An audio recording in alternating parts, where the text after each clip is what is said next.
ಈ ಸೈಟಲ್ಲಿ ಆದಷ್ಟು ಪ್ರಾಬ್ಲಮ್ಮು ಇನ್ಯಾವ ಸೈಟಲ್ಲೂ ಆಗಿಲ್ಲ. ಯಾಕೆ ಸರ್ ಏನಾಯ್ತು? ಬನ್ನಿ ಹೇಳ್ತೀನಿ.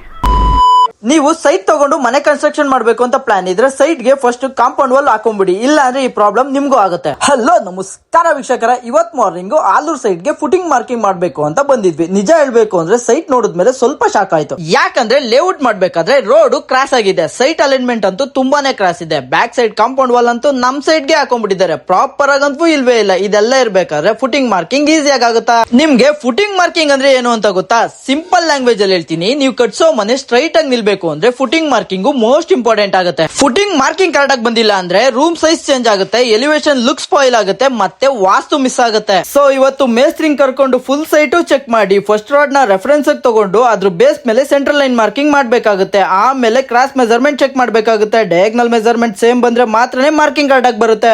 ಆದ್ರೆ ನಮ್ ಸೈಟ್ ಅಲ್ಲಿ ಏನ್ ಪ್ರಾಬ್ಲಮ್ ಆಗಿದೆ ಅಂದ್ರೆ back side compound wall cross ಇರೋದ್ರಿಂದ ಎಕ್ಸಾಕ್ಟ್ ಸ್ಕ್ವೇರ್ ಶೇಪ್ ಅಲ್ಲಿ ಬರ್ತಾ ಇರ್ಲಿಲ್ಲ. ಮೂಲೆ ಮಟ್ಟ ಅಂತ ಕೇಳಕ್ಕೆ ಹೋಗ್ಬಿಡಿ, ಸ್ಟ್ರೆಚ್ ಮಾಡೋದಕ್ಕೆ ಜಾಗನೇ ಇರ್ಲಿಲ್ಲ. ಒಂದ್ ಪಾಯಿಂಟ್ ಇಂದ ಇನ್ನೊಂದ್ ಪಾಯಿಂಟ್ ಗೆ ಮೆಜರ್ಮೆಂಟ್ ಚೆಕ್ ಮಾಡ್ಬೇಕಾದ್ರೆ ಕೇರ್ಫುಲ್ ಆಗಿ ಚೆಕ್ ಮಾಡ್ಬೇಕಾಗುತ್ತೆ. ಇದೆಲ್ಲ ಕರೆಕ್ಟ್ ಆಗಿದ್ರೆ ಮಾತ್ರನೇ ಎಕ್ಸ್ಕವೇಷನ್ ಸ್ಟಾರ್ಟ್ ಮಾಡ್ಬೇಕಾಗುತ್ತೆ, ಇಲ್ಲ ಅಂದ್ರೆ ನೀವು ಕರ್ಸಿರೋ ಜೆಸಿಪಿನ ಹಂಗೆ ವಾಪಸ್ ಕಳಿಸಬೇಕಾಗುತ್ತೆ. ಸ್ಟ್ರಾಂಗ್ ಬಿಲ್ಡಿಂಗ್ ಬೇಕು ಅಂದ್ರೆ ಸ್ಟ್ರಾಂಗ್ ಫೌಂಡೇಶನ್ ಬೇಕಾಗುತ್ತೆ, ಸ್ಟ್ರಾಂಗ್ ಫೌಂಡೇಶನ್ ಬೇಕು ಅಂದ್ರೆ ಪರ್ಫೆಕ್ಟ್ ಫುಟಿಂಗ್ ಮಾರ್ಕಿಂಗ್ ಮಾಡ್ಬೇಕಾಗುತ್ತೆ. ಇದೇ ರೀತಿ ಕನ್ಸ್ಟ್ರಕ್ಷನ್ ರಿಲೇಟೆಡ್ ವಿಡಿಯೋಗಾಗಿ ನಮ್ಮ ಅಕೌಂಟ್ ನ ಫಾಲೋ ಮಾಡಿ.